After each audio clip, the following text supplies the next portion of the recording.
당신의 인생에서 최근 누군가가 멀어지고 있습니다. 분명히 가까웠던 사람인데 어느 순간부터 연락이 뜸해졌죠. 만나도 예전 같지 않고 대화도 어색해졌습니다. 당신은 생각합니다. 내가 뭘 잘못한 걸까? 내가 그 사람에게 상처를 준 걸까? 왜 갑자기 이렇게 된 걸까? 그런데 오늘 이 영상에서 당신이 반드시 알아야 할 충격적인 진실을 말씀드리겠습니다. 그 사람이 멀어진 것은 우연이 아닙니다. 하나님께서 의도적으로 당신의 인생에서 그 사람을 빼고 계신 것일 수 있습니다. 이 영상을 끝까지 보시면 왜 하나님께서 사람을 빼시는지, 그리고 이 시간을 어떻게 보내야 하는지 명확하게 알게 될 것입니다. 영상 마지막에는 당신이 즉시 실천해야 할 강력한 영적 과제도 알려드리겠습니다. 놓치지 마세요. 당신의 인생이 달라질 수 있습니다. 많은 사람들이 관계가 끊어질 때 자신을 탓합니다. 내가 부족해서 그래? 내가 더 잘했어야 했는데. 내가 그 사람의 기대에 못 미쳤나 봐. 이런 생각에 사로잡혀서 자책의 늪에 빠지죠. 밤마다 그 사람과의 대화를 복귀하면서 어디서 잘못됐는지 찾으려 합니다. 하지만 아무리 생각해도 명확한 이유를 찾을 수 없습니다. 분명히 큰 싸움을 한 것도 아니고 심각한 배신을 한 것도 아닌데 왜 이렇게 멀어졌는지 이해할 수 없죠. 그래서 더 괴롭습니다. 이유를 알면 차라리 받아들일 수 있을 텐데 이유를 모르니까 마음이 더 힘든 것이죠. 하지만 여기서 놀라운 사실을 알려드리겠습니다. 모든 이별이 당신의 잘못 때문은 아닙니다.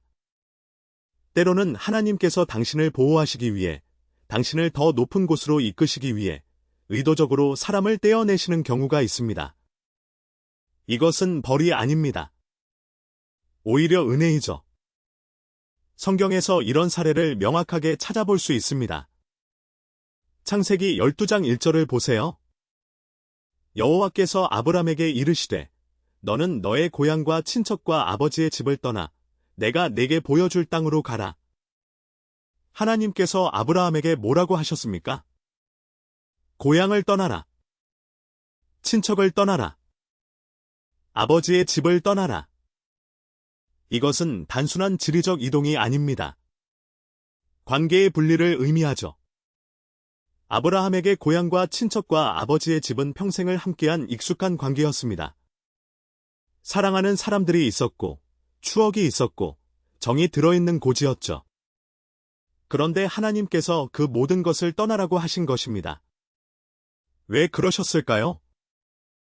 하나님께서 아브라함을 축복의 통로로 사용하시기 위해 먼저 기존의 관계에서 분리시키신 것입니다. 아브라함이 고향에 머물러 있었다면 어떻게 됐을까요? 편안했을 것입니다. 익숙한 환경에서 익숙한 사람들과 평범하게 살았겠죠. 하지만 믿음의 조상이 되지는 못했을 것입니다. 열국의 아버지가 되지는 못했을 것이죠. 하나님께서 아브라함에게 주시려던 축복은 그가 떠나야만 받을 수 있는 것이었습니다. 당신에게도 같은 일이 일어나고 있을 수 있습니다. 하나님께서 당신에게 주시려는 축복이 있는데 지금의 관계가 그것을 막고 있을 수 있습니다. 그래서 하나님께서 그 관계를 정리하시는 것이죠. 지금 당장은 아프고 이해되지 않을 수 있습니다. 하지만 나중에 돌아보면 알게 될 것입니다. 아, 그때 하나님께서 나를 위해 그렇게 하셨구나. 하지만 여기서 끝이 아닙니다. 더 충격적인 사실이 있습니다. 하나님께서 사람을 빼실 때는 반드시 징조가 있습니다. 무작정 갑자기 끊어버리시는 것이 아니라 미리 신호를 보내십니다. 이 징조를 알지 못하면 당신은 붙잡아야 할 사람을 놓치거나 놓아야 할 사람을 붙잡게 됩니다.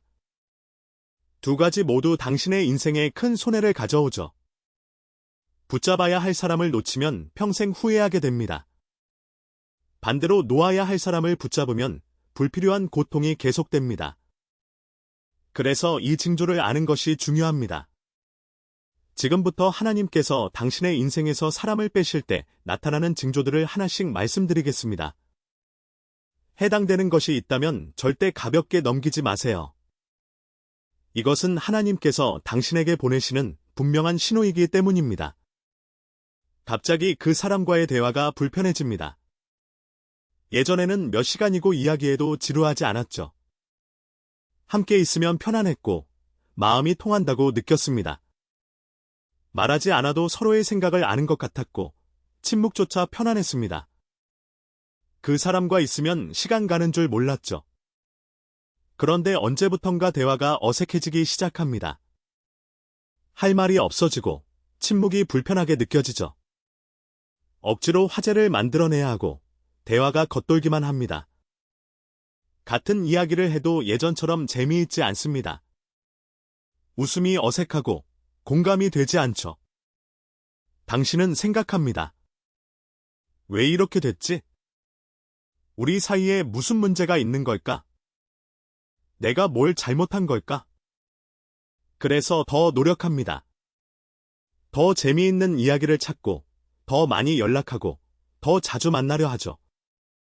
하지만 노력할수록 더 어색해집니다. 왜 그럴까요?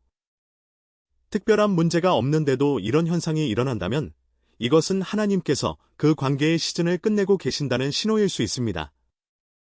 전도서 3장 1절 말씀입니다. 천하의 범사가 기한이 있고 모든 목적이 이룰 때가 있나니 모든 관계에는 시즌이 있습니다.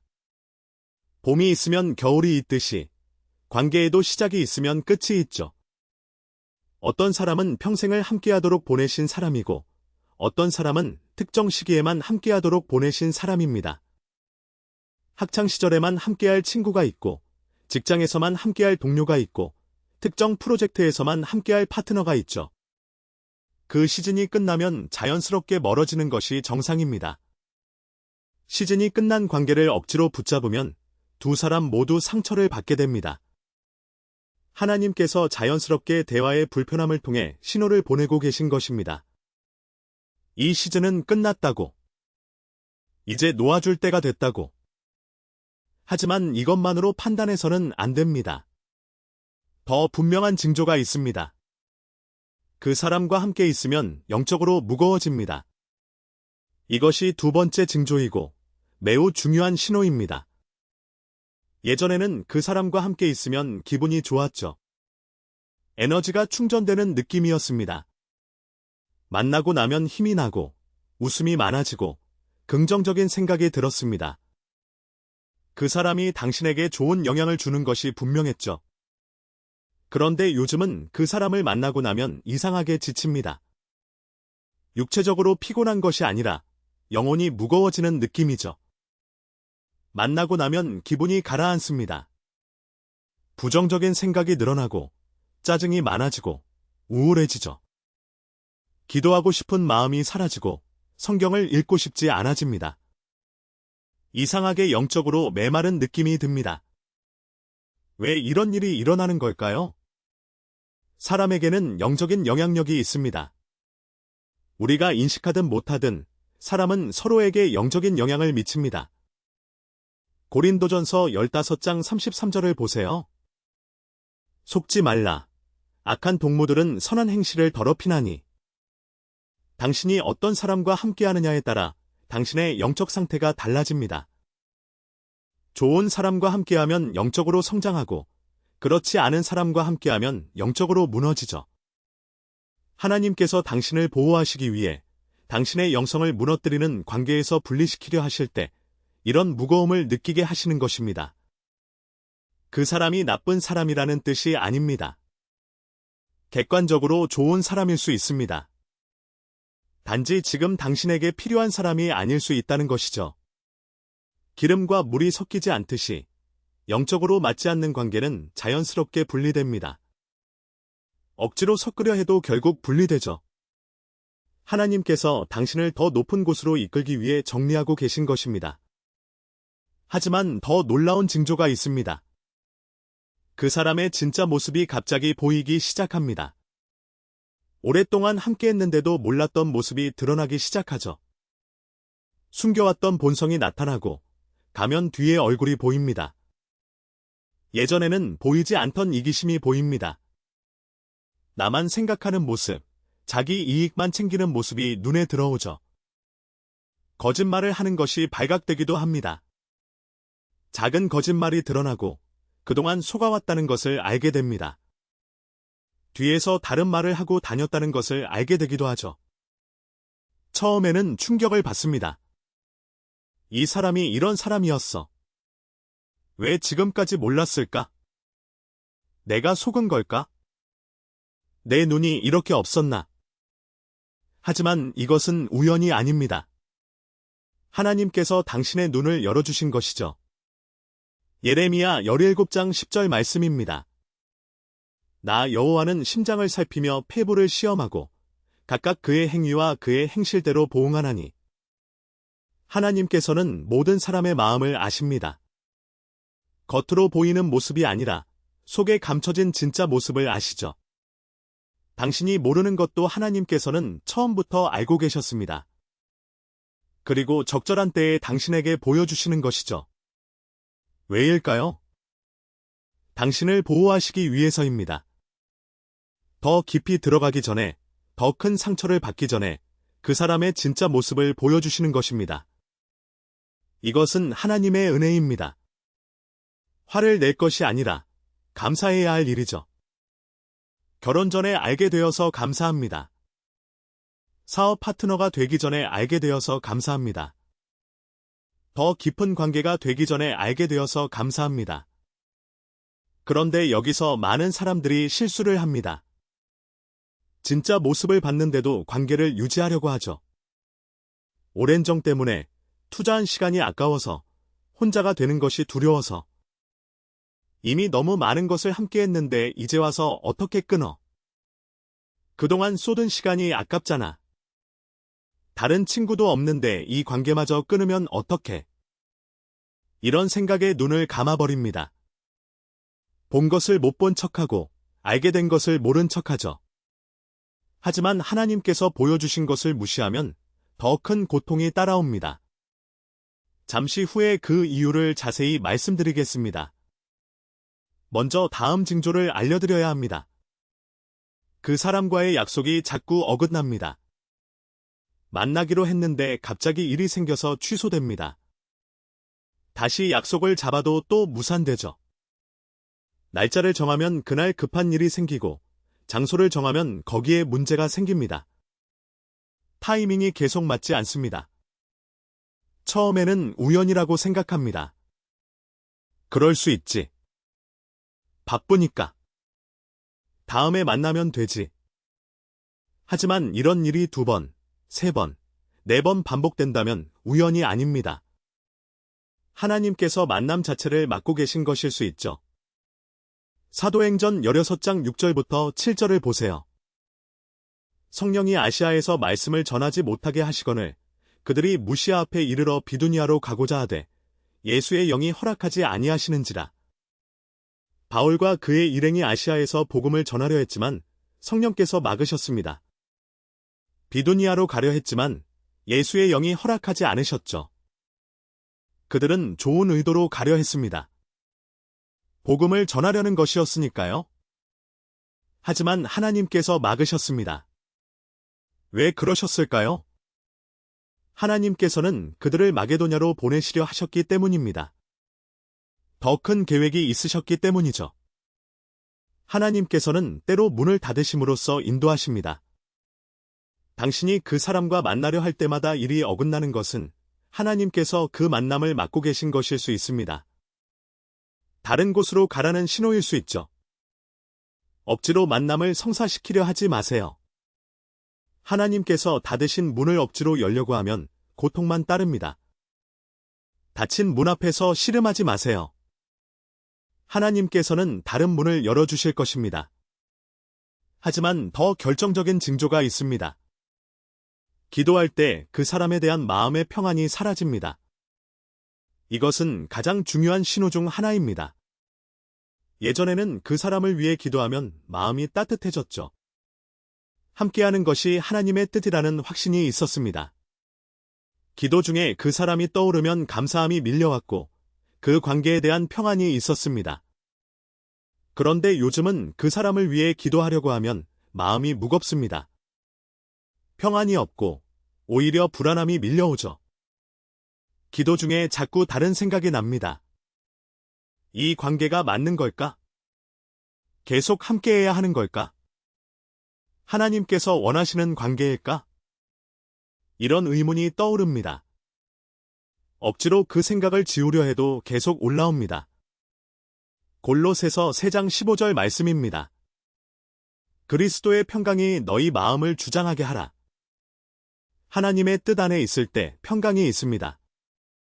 반대로 하나님의 뜻을 벗어나면 평강이 사라지죠. 평강은 하나님께서 주시는 내비게이션과 같습니다. 맞는 길로 가면 평강이 있고 잘못된 길로 가면 평강이 사라지죠. 그 사람에 대해 기도할 때 평안이 없다면 이것은 하나님께서 그 관계에 대해 다시 생각해보라고 말씀하시는 것일 수 있습니다. 마음의 평안은 하나님께서 주시는 가장 분명한 인도의 방법 중 하나입니다. 절대 무시하지 마세요. 그런데 여기서 많은 사람들이 혼란스러워합니다. 내 감정인지 하나님의 인도인지 어떻게 구분하죠? 좋은 질문입니다. 잠시 후에 그 구분법을 알려드리겠습니다. 먼저 더 중요한 징조를 말씀드려야 합니다. 그 사람이 당신의 성장을 막습니다. 이것은 매우 심각한 징조입니다. 당신이 새로운 것을 시도하려 할 때 그 사람은 부정적인 반응을 보이죠. 그거 해서 뭐하게? 너한테 안 맞아. 괜히 고생만 할 거야. 실패하면 어떡하려고? 처음에는 걱정해서 그러는 거라고 생각합니다. 나를 위해서 하는 말이겠지. 나를 사랑하니까 실패할까봐 걱정되는 거겠지. 하지만 걱정과 방해는 다릅니다. 진짜 당신을 사랑하는 사람은 당신의 성장을 응원합니다. 실패하더라도 도전하는 당신을 지지하죠. 힘들면 옆에서 도와주고 넘어지면 일으켜 세워줍니다. 반면 당신의 성장을 막는 사람은 당신이 변하는 것이 두려운 사람입니다. 당신이 성장하면 자신이 뒤처질까봐 불안한 것이죠. 당신이 성공하면 자신이 초라해 보일까봐 무서운 것입니다. 그래서 의식적으로든 무의식적으로든 당신의 성장을 막습니다. 잠언 27장 17절 말씀입니다. 철이 철을 날카롭게 하는 것 같이 사람이 그의 친구의 얼굴을 빛나게 하느니라. 진정한 관계는 서로를 날카롭게 합니다. 서로를 성장시키고 서로의 얼굴을 빛나게 하죠.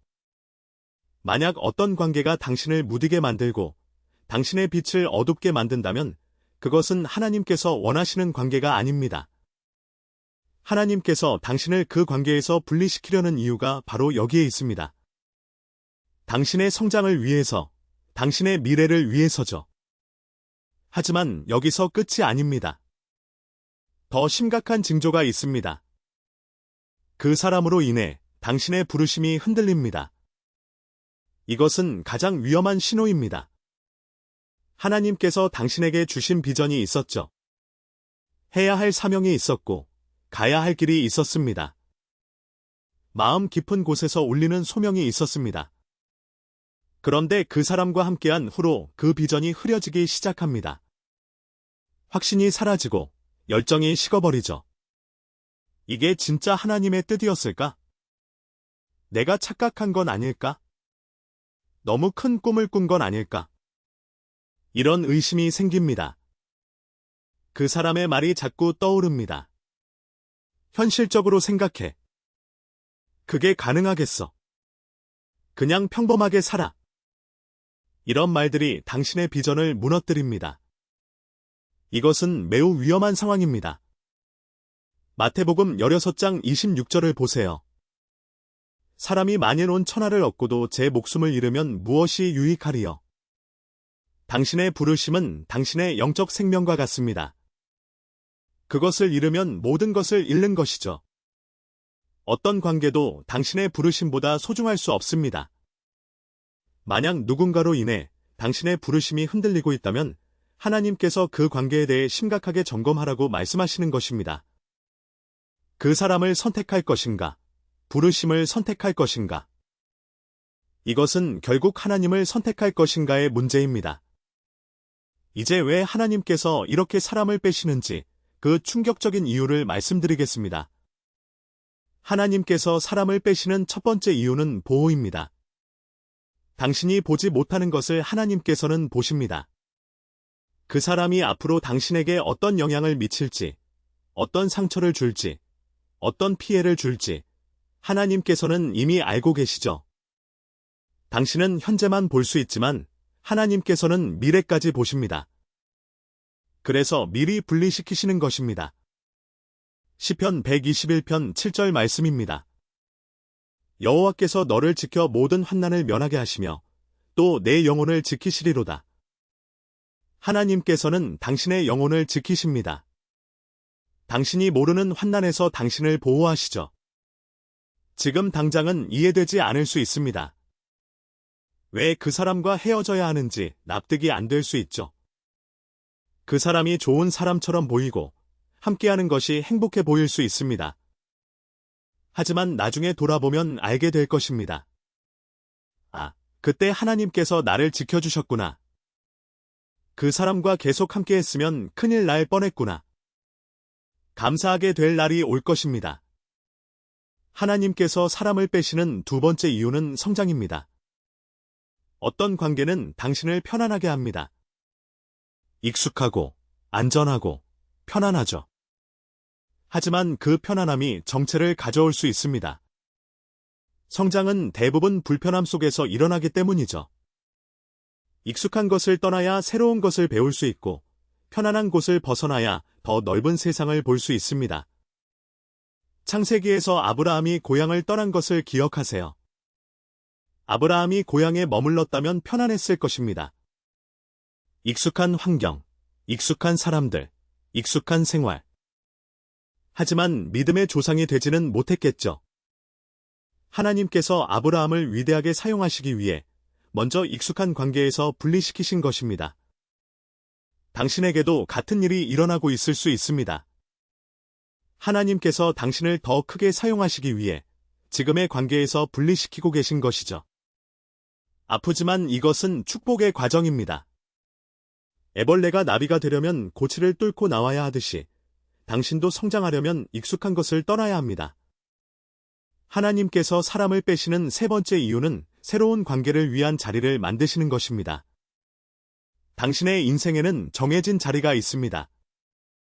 시간도, 에너지도, 감정도 한계가 있죠. 그 자리가 다 차 있으면 새로운 사람이 들어올 수 없습니다. 하나님께서 어떤 사람을 빼시는 것은 더 좋은 사람을 보내시기 위한 준비일 수 있습니다.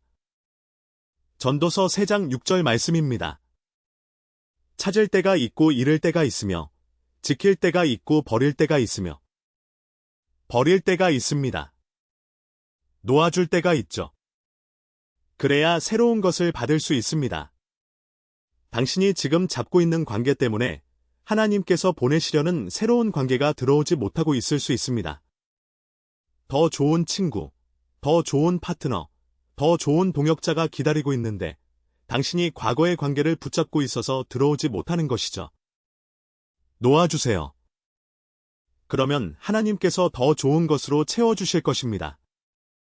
하지만 여기서 중요한 것이 있습니다. 모든 관계의 어려움이 분리의 신호는 아닙니다.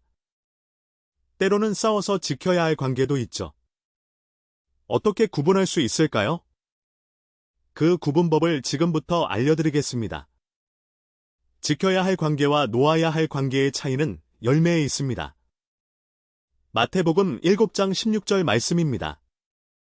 그들의 열매로 그들을 알지니 가시나무에서 포도를 또는 엉겅퀴에서 무화과를 따겠느냐. 그 관계를 통해 어떤 열매가 맺히고 있습니까? 사랑, 희락, 화평, 오래 참음, 자비, 양선, 충성, 온유, 절제. 이런 성령의 열매가 맺히고 있다면 그것은 지켜야 할 관계입니다. 어려움이 있더라도 싸워서 회복해야 하죠. 그 관계 안에서 당신이 더 사랑하는 사람이 되어가고 있다면, 더 인내하는 사람이 되어가고 있다면, 더 온유한 사람이 되어가고 있다면 그것은 하나님께서 주신 관계입니다. 하지만 분노, 원망, 시기, 질투, 분쟁, 이간, 이런 육체의 열매가 맺히고 있다면 그 관계를 심각하게 재고해야 합니다. 그 관계 안에서 당신이 더 화를 잘 내는 사람이 되어가고 있다면, 더 원망하는 사람이 되어가고 있다면, 더 부정적인 사람이 되어가고 있다면 그것은 하나님께서 원하시는 관계가 아닐 수 있습니다. 열매는 거짓말하지 않습니다. 열매를 보면 그 관계의 본질을 알 수 있죠. 또 하나의 구분법은 기도입니다.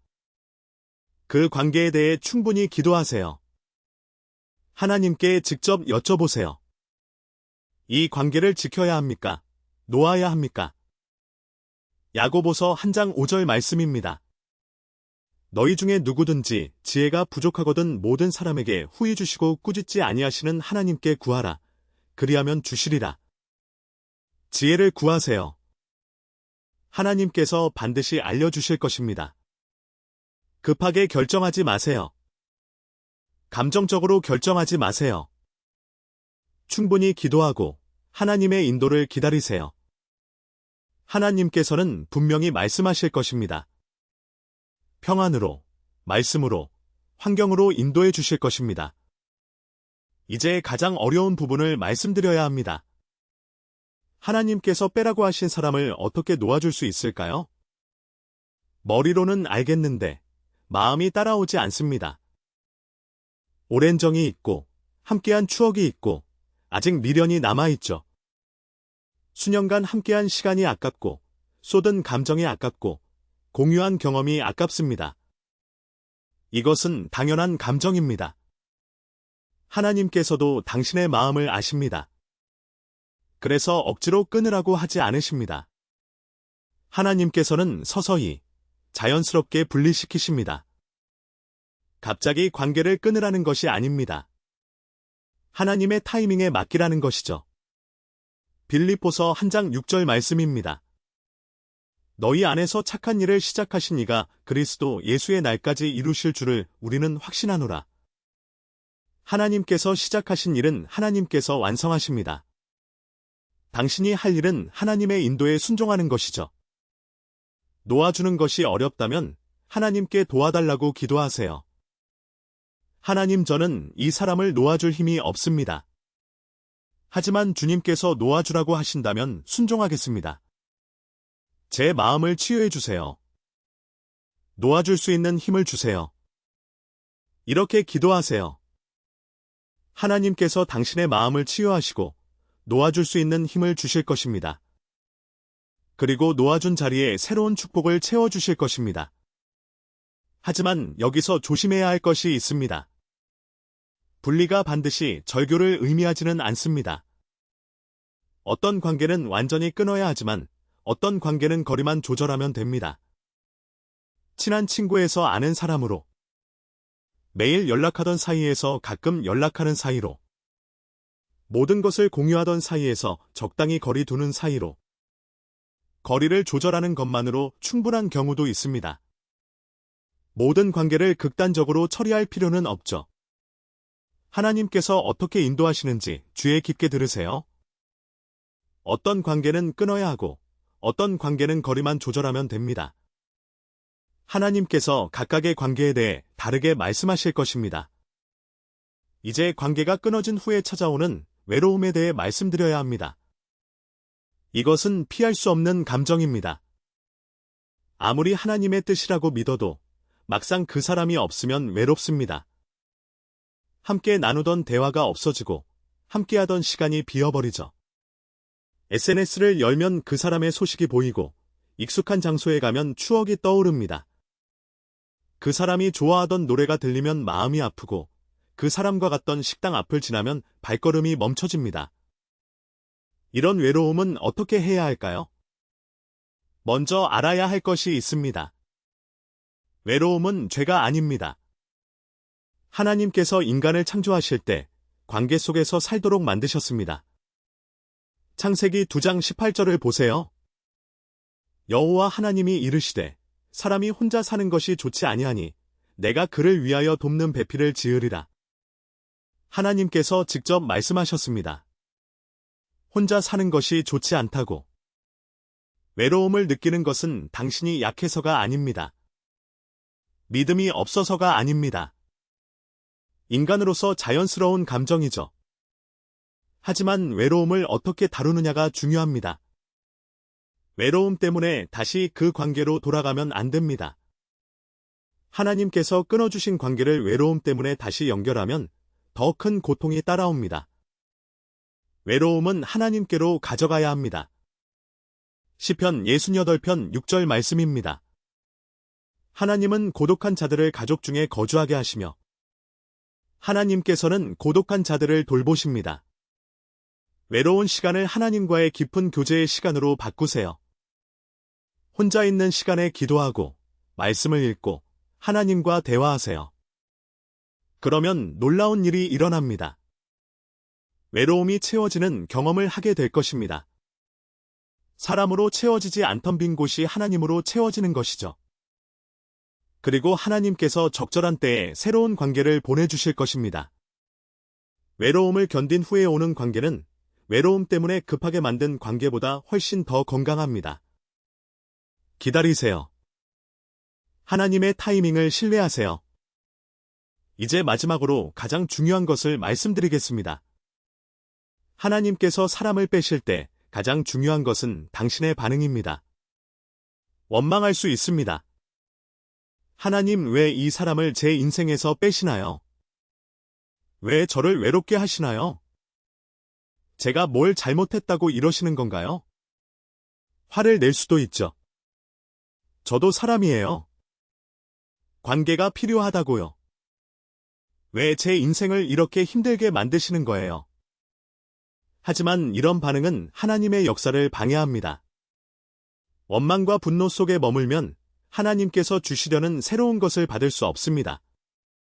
이사야 55장 8절부터 9절 말씀입니다. 내 생각은 너희의 생각과 다르며 내 길은 너희의 길과 다르니라. 여호와의 말씀이니라. 하늘이 땅보다 높음 같이 내 길은 너희의 길보다 높으며 내 생각은 너희의 생각보다 높으니라. 하나님의 생각은 우리의 생각보다 높습니다. 하나님의 길은 우리의 길보다 높죠. 지금 당장은 이해되지 않더라도 하나님께서는 가장 좋은 것을 계획하고 계십니다. 로마서 8장 28절을 기억하세요. 우리가 알거니와 하나님을 사랑하는 자 곧 그의 뜻대로 부르심을 입은 자들에게는 모든 것이 합력하여 선을 이루느니라. 관계의 끊어짐까지도 하나님께서는 선으로 바꾸실 것입니다. 그 사람이 떠난 것까지도 당신의 유익을 위해 사용하실 것이죠. 그러니 신뢰하세요. 원망 대신 감사를 선택하세요. 하나님, 이 상황을 이해할 수 없지만 주님을 신뢰합니다. 주님의 계획이 선하다는 것을 믿습니다. 떠난 사람 보내주셔서 감사합니다. 새로운 것을 예비하시는 줄 믿습니다. 이렇게 고백할 때 하나님께서 놀라운 일을 행하실 것입니다. 닫힌 문 뒤에 더 큰 문이 있다는 것을 보여주실 것이죠. 지금 당신에게 영적 과제를 드리겠습니다. 오늘부터 7일 동안 당신의 모든 관계를 하나님께 올려드리세요. 매일 기도 시간에 한 사람씩 이름을 부르며 하나님께 여쭤보세요. 이 관계를 지켜야 합니까? 놓아야 합니까? 이 사람과 어떻게 관계해야 합니까? 하나님께서 분명히 말씀하실 것입니다. 어떤 관계에 대해서는 평안을 주시고 어떤 관계에 대해서는 놓아주라는 마음을 주실 것이죠. 그리고 하나님께서 놓아주라고 하신 관계에 대해서는 원망하지 말고 감사함으로 내려놓으세요. 하나님, 이 사람을 주셔서 감사합니다. 함께한 시간 감사합니다. 배운 것들 감사합니다. 이제 주님의 뜻에 따라 놓아줍니다. 이 사람을 축복합니다. 이렇게 기도하세요. 그러면 하나님께서 당신의 마음을 치유하시고 새로운 계절을 열어주실 것입니다. 떠난 자리보다 더 좋은 것으로 채워주실 것입니다. 오늘 이 영상을 보게 된 것은 우연이 아닙니다. 하나님께서 지금 이 순간 당신에게 말씀하고 계신 것입니다. 당신의 인생에서 정리해야 할 관계가 있다면 두려워하지 마세요. 하나님께서 함께 하십니다. 놓아주는 것이 끝이 아니라 새로운 시작입니다. 이 메시지가 필요한 누군가에게 닿을 수 있도록 구독과 좋아요로 함께 해주세요.